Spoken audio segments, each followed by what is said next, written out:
سراغ دومین بخش از مکالمات انگلیسی در چمدون. دومین پارتی که ممکنه شما نیاز داشته باشین که مکالمه کنین زمانیه که سوار هواپیما هستید.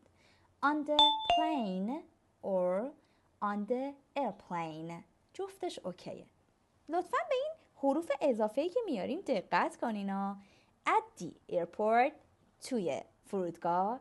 On the plane، سوار بر هواپیما یا تو هواپیما.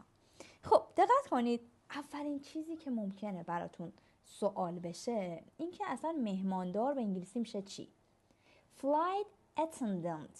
Flight attendant میشه مهماندار. اما شما زمانی که میری تو هواپیما که نمیگید ببخشید خانم مهماندار صندلی من کجاست؟ ما تو زبان فارسی میگه ببخشید خانم جسارتا من کجا باید بشینم؟ خانم، این خانومی که ما میگیم حالت مؤدبانه است. انگلیسی ها میگن ma'am.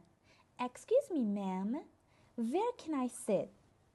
ببخشید خانم کجا میتونم بشینم؟ Can I؟ میتونم سوالیه. Where can I sit؟ کجا میتونم بشینم؟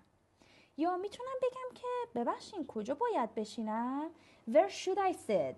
این should انقدر بایدش خفیفه که شما اصلا میتونید اینجوری ترجمه کنید کجا بشینم؟ بلیطو نشون میدید Where should I sit؟ کجا بشینم؟ به همین راحتی. میریم سراغ جمله بعدی که ممکنه بهش نیاز پیدا کنید و اینو بگم فلایت اتندنت احتمالاً بهتون مثلا میگه که right over there، دقیقاً اونجا. by the window، ممکنه خوش شانس باشین و by the window، کنار پنجره. و اما جمله‌ای که میخوام بهتون یاد بدم برای زمانیه که شما میرید همون جایی که مهماندار بهتون گفته و بعد میبینید یه نفر جای شما نشسته. چجوری میخواید بگید ببخشید فکر کنم جای من نشستینا؟ ما یه دونه sit داریم به معنای نشستن، یه دونه sit داریم به معنای جای نشستن. من میگم where can I sit؟ کجا میتونم بشینم؟ حالا من میگم it's my seat، این جای منه. ولی خب شما اگه بریم به طرفی و بگید excuse me it's my seat، شاید یه ذره طلبکارانه باشه.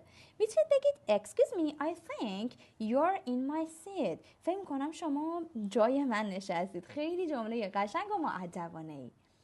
و اما سومین چیزی که ممکنه توی هواپیما بهش نیاز پیدا کنید زمانیه که شما یه چیزی نیاز دارید. مثلا میخواید بگید ببخشید من یه بطری آب لازم دارم، ببخشید یه سفرهای طولانی معمولا اینجوریه که به افراد پتو هم میدم، ببخشید میشه یه پتو داشته باشم، میشه به من یه پتو بدین.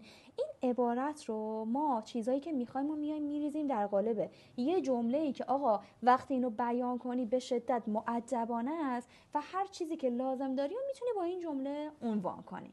اون جمله چیه؟ Could I have a bottle of water please؟ میتونم لطفاً یه bottle of water، یه بطری آب داشته باشم؟ Could I have a blanket please؟ میتونم یه پتو داشته باشم؟ هر چیزی که میخواین Could I have a اون رو بذارید و بعد یه دونه please در انتها قرار بدین.